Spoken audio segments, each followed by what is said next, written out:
আজকে আপনাদের জন্য থাকছে একটি স্পেশাল চিংড়ি ভুনা রেসিপি। নর্মালি এই চিংড়ি ভুনা আমরা এক একজন এক একভাবে করে থাকি, তবে আজকের এই রেসিপিতে আমি সামান্য কিছু মশলা ব্যবহার করব। নতুন এই রেসিপিটি আশা করি আপনাদের ভালো লাগবে। তো চলুন বন্ধুরা, কথা না বাড়িয়ে রান্নায় চলে যাই। আসসালামু আলাইকুম, আশা করি সবাই অনেক ভালো আছেন। আলহামদুলিল্লাহ, আমিও আমার পরিবারকে নিয়ে ভালো আছি। তো আজকে একটি নতুন রেসিপি নিয়ে চলে এলাম, আর আজকের রেসিপিটি হচ্ছে গলদা চিংড়ি ভুনা। এখানে আমি 8 পিস গলদা চিংড়ি নিয়েছি। দেখতেই পাচ্ছেন কত বড় বড় গলদা চিংড়ি। এই চিংড়ি মাছটা আমি ভুনা করে নিব। তো তার জন্য মাছটাকে আমি ভেজে নেব। প্রথমে ভেজে নেওয়ার জন্য আমি লবণ হলুদ মাছের গায়ে মেখে নিব। তো এখানে পরিমাণ মতো আমি লবণ আর হলুদ মাছগুলোর গায়ে দিয়ে দিচ্ছি, আর খুব সুন্দর করে আমি মাছগুলোর মধ্যে লবণ হলুদ মিশিয়ে নিচ্ছি। প্রত্যেকটা মাছের গায়ে লবণ হলুদ খুব ভালোভাবে মিশিয়ে নিতে হবে, যাতে করে সবগুলো মাছের গায়ে খুব ভালোভাবে মশলাটা সেট হয়। তো এই মাছগুলোকে আমি ভেজে নেব। আর এখানে আমি 8 পিস মাছ নিয়েছি, একটু বেশি করে নিয়েছি কারণ আমার মেয়ের এই মাছটা অনেক বেশি পছন্দ। তাই ভাবছি একটু বেশি করেই রান্না করে রেখে দেই, ওর যখন খেতে মন চাবে তখন বের করে দিব, খাবে। তো মাছটাকে এখন আমি ভেজে নেব। চুলায় চলে যাচ্ছি, বন্ধুরা সঙ্গেই থাকুন। তো প্যানে আমি তেল দিয়ে দিয়েছি পরিমাণ মতো, আর এই তেলটাতে আমি মাছটাকে ভেজে নেব। তেলটা আমার গরম হতে থাক, আর এদিকে আমি মাছটাকেও একটু মেখে নিচ্ছিলাম, আবারও উল্টিয়ে পাল্টিয়ে একটু মেখে নিলাম। আর এরই মধ্যে তেলটা গরম হয়ে গেল। এখন মাছগুলোকে আমি এক এক করে প্যানের মধ্যে দিয়ে দিচ্ছি। তো প্যানের তলাটা যেহেতু ছোট, এই কারণে সব মাছ তো আর এখানে আটবে না, এই জন্য 4টার মতো মাছ আমি প্রথমে ভেজে নেব। তো মাছগুলোকে আমি দিয়ে দিলাম, আর এই মাছগুলোকে আমি পরে ভেজে নিব। এখন এই মাছগুলোকে ভেজে নিলাম। দেখুন একটা সাইড আমার ভেজে নেওয়া হয়ে গেছে, আমি উল্টিয়ে দিয়েছি। আরেক সাইডটাও আমি একইভাবে ভেজে নিচ্ছিলাম। আর খুব সুন্দর একটা গন্ধ ছড়িয়েছে মাছ থেকে। এখন মাছগুলো কিন্তু আমার ভাজা হয়ে গেছে। এখন মাছগুলোকে আমি উঠিয়ে নিচ্ছি। এক এক করে সব মাছগুলো আমি উঠিয়ে নিচ্ছি। তেল ছেঁকে ছেঁকে মাছগুলো আমি সুন্দরভাবে উঠিয়ে নিলাম।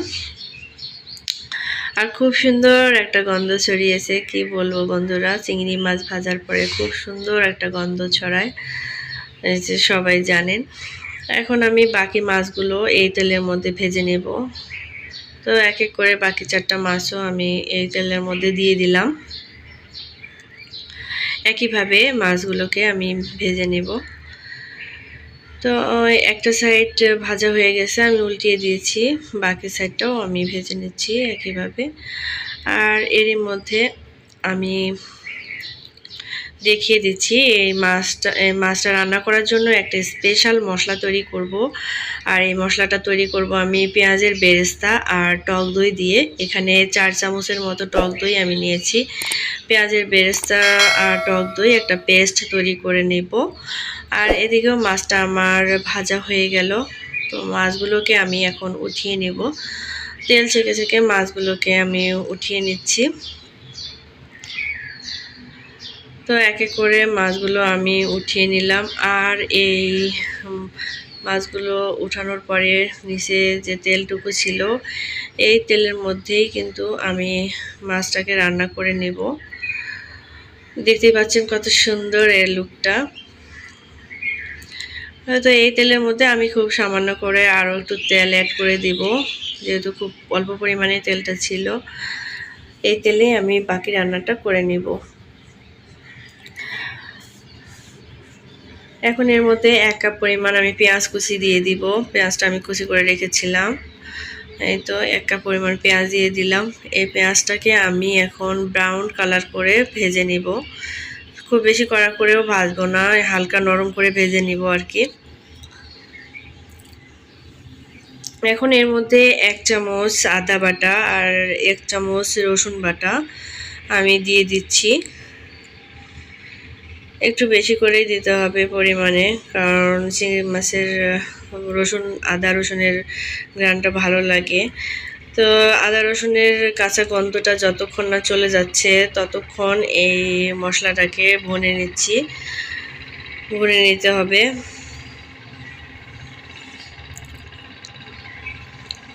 তো নেড়ে চেড়ে আমি খুব সুন্দরভাবে ভুনে নিলাম। এখন এর মধ্যে আমি 1 চামচ মরিচ বাটা দিয়ে দিচ্ছি।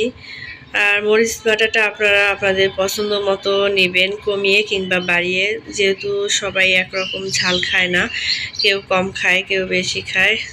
তো আপনারা আপনাদের পছন্দ মতো এই মরিচটা দিবেন। তো এই তো আমি মশলাটাকে খুব ভালোভাবে কষিয়ে নিলাম। এখন এই যে এর মধ্যে আমি যে স্পেশাল একটা মশলা তৈরি করে রেখেছিলাম, সেটা হচ্ছে যে পেঁয়াজের বেরেস্তা আর টক দইয়ের একটা আমি পেস্ট করে রেখেছিলাম। ওই পেস্টটা আমি এখন এখানে দিয়ে দিচ্ছি। আর এটা দেওয়ার কারণে খুব সুন্দর একটা এর স্বাদ চলে আসবে। চিংড়ি মাছ থেকে খুব সুন্দর একটা স্বাদ চলে আসবে। পেঁয়াজের বেরেস্তা আর টক দইটা আপনারা চিংড়ি মাছ ভুনার ক্ষেত্রে অবশ্যই দিবেন, তাহলে এর টেস্টটা কিন্তু অনেক সুন্দর আসে।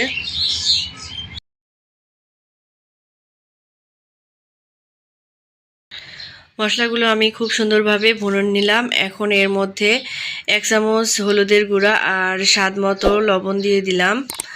দিয়ে আমি এটাকেও একটু ভালোভাবে সবগুলো মশলা আমি একসঙ্গে আরেকটু ভুনে নিব। আর এই মশলাটাকে এমনভাবে ভুনতে হবে যাতে করে মাছ দেওয়ার পরে আর বেশিক্ষণ ভোনা যাবে না, কারণ মাছ দেওয়ার পরে বেশিক্ষণ রান্না করলে মাছটা কিন্তু একটা রাবারিং ভাব চলে আসে, তখন আর খেতে ভালো লাগে না।